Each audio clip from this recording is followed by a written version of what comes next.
When it comes to the safety of our country, we pay our respects to the many veterans that risk their lives every day through countless battles in the fight to keep it this way. The popular holiday known as Veterans Day is celebrated to give honor to all that they have done for us. But one of the most prevalent issues that strikes our nation today has to do with the large percentage of these veterans that end up homeless as a result, despite their efforts. Now, when we think of the word homelessness, many outsiders will associate this condition with aspects of laziness and a lack of wealth. While these terms are not targeting veterans in particular, they can definitely be used in conjunction with how homelessness should truly be defined. While the homelessness rate of veterans could very well be attributed to the traits of either laziness or a lack of wealth, in reality, there are just not enough support systems put in place to accommodate these veterans for their needs. According to the National Coalition for Homeless Veterans, the homeless population on any given night for veterans can exceed up to 40,000, with another 1.4 million at risk. It is safe to assume that most veterans want to be able to safely come home to their families and live out the rest of their lives in peace, but this is rarely the case.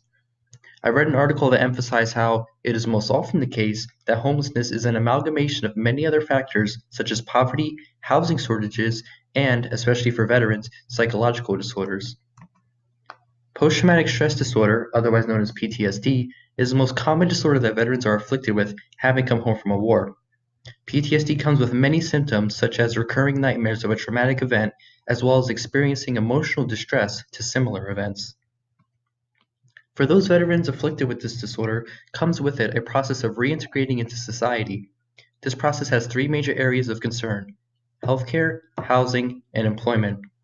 In terms of the healthcare provided for veterans, it is good in quality, but also very difficult to access. Housing and employment work hand in hand along with healthcare, and without a strong foundation in one of these areas, veterans begin to slip into poverty. Due to these traumatic experiences, however, many veterans also find it difficult to readjust to the everyday endeavors of the normal way of life. PTSD has the ability to make veterans perceive minor noises as something much more extreme.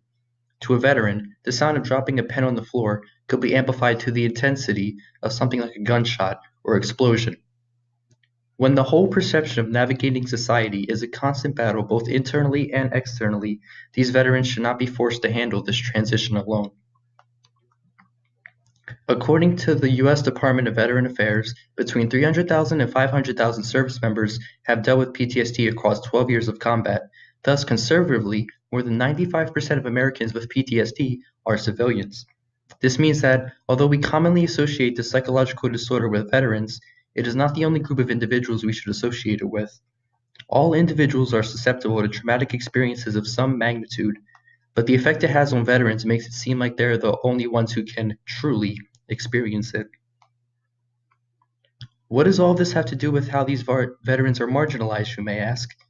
If we analyze the endeavors that veterans go through during their time in war, only to have a high probability of ending up homeless, we can see that it bears a strong resemblance to the prison industrial complex, which was responsible for the high incarceration rates of African Americans. African Americans were being promised freedom after their release from prison, but they were still easily convictable and often found themselves right back where they were before. Similarly to the prison industrial complex, during the time of employment or time in prison, the aftermath that both veterans and convicts face is something completely out of their control. An article by Psychology Today states that, along with veterans who have mental health or substance abuse problems, veterans with few financial assets or who don't have family members they can turn to for support may find themselves on the street. It is pretty outrageous to think that, despite their efforts and the service they provide for the country, veterans are being misconstrued in the same way that these African Americans were. Knowing this information, what exactly can we do to free veterans of this false interpretation?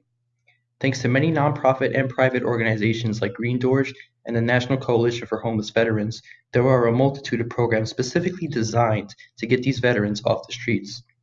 According to Green Doors, their goal is to return residents to self-sufficiency through stable housing, individualized case management, and self-sufficiency programs. Anyone over the age of 18 is eligible to help by volunteering in ways such as landscaping, food distribution, fundraising activities. The list goes on. The moral of the story is, we need to be helping these veterans who have given so much to us and have asked so little in return.